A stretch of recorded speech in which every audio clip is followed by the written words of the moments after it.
Hello friends, आज मैं आप लोगों को अकाउंटिंग ट्रीटमेंट ऑफ गुडविल के बारे में बता रहा हूँ। ये आपको retirement of a partnership lesson number 6 का है, ठीक है। यानी इसको आप बोल सकते हैं accounting treatment of goodwill on retirement. यानी जब कोई पार्टनर रिटायर करता है, अवकाश ग्रहण करता है, तो वहाँ पर गुडविल का जो अकाउंटिंग ट्रीटमेंट होता है, यानी जो जर्नल एंट्री होता है, वो किस तरह से किया जाता है। तो आप ये जान लीजिए कि वहाँ पर गुडविल जो आपका होता है रिटायरमेंट के केस में, वो दो तरह का गुडविल होता है। जिसमें फर्स्ट में आपका होता है if goodwill not appear in the book, और सेकंड में होता है if goodwill already appear in the book. यानी कहने का मतलब एक नॉट अपीयरिंग का होता है और दूसरा अपीयरिंग का होता है। जब आपका क्वेश्चन नॉट अपीयरिंग का रहेगा तो वहाँ पर जो जर्नल होता है remaining partners capital account DR to retiring partners capital account, ठीक है। अब यहाँ पर रिमेनिंग पार्टनर्स में उन पार्टनर्स को लिखेंगे जो गेन करता है।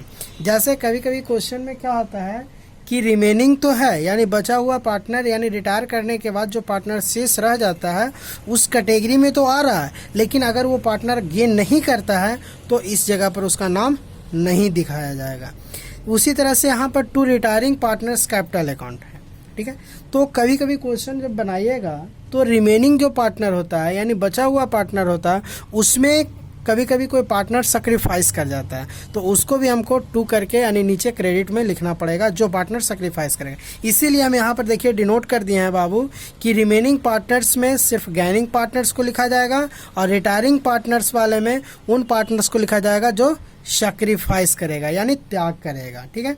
इसका नरेशन हो जाता है wing the share of retiring partners goodwill adjusted between the remaining partner in gaining ratio.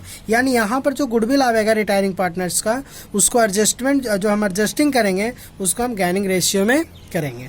उसके बाद जो सेकंड है if goodwill already appear in the book, यानी यदि गुडविल बुक्स में ऑलरेडी पहले से अपीयर रहेगा तो वहाँ पर जर्नल क्या होगा, तो यहाँ पर होगा all partners capital account DR to goodwill या प्रीमियम अकाउंट, ठीक है। तो यहाँ पर जो आप बनाइएगा तो इसमें उस तरह से कोई कंडीशन नहीं है कि गेनिंग करिएगा उसी को दिखाइएगा सेक्रीफाइस। यहाँ पर ऑल पार्टनर्स में सारे पार्टनर्स आ जाएंगे, यानी रिटायर करने वाले पार्टनर्स को भी इसमें ऑल पार्टनर में शामिल किया जाएगा। क्योंकि यहाँ पर जो गुडविल अपीयर है वो पार्टनर्स को रिटायर करने के पहले होता है, ये वजह से यहाँ पर ऑल पार्टनर्स को लिखेंगे, यानी रिटायर करेगा उसका भी नाम यहाँ पर ऑल पार्टनर्स में हम शामिल करेंगे, और रिमेनिंग भी, यानी रिटायर और रिमेनिंग दोनों को लिखेंगे डेबिट में और नीचे टू करके गुडविल अकाउंट या फिर गुड टू प्रीमियम अकाउंट कर देंगे।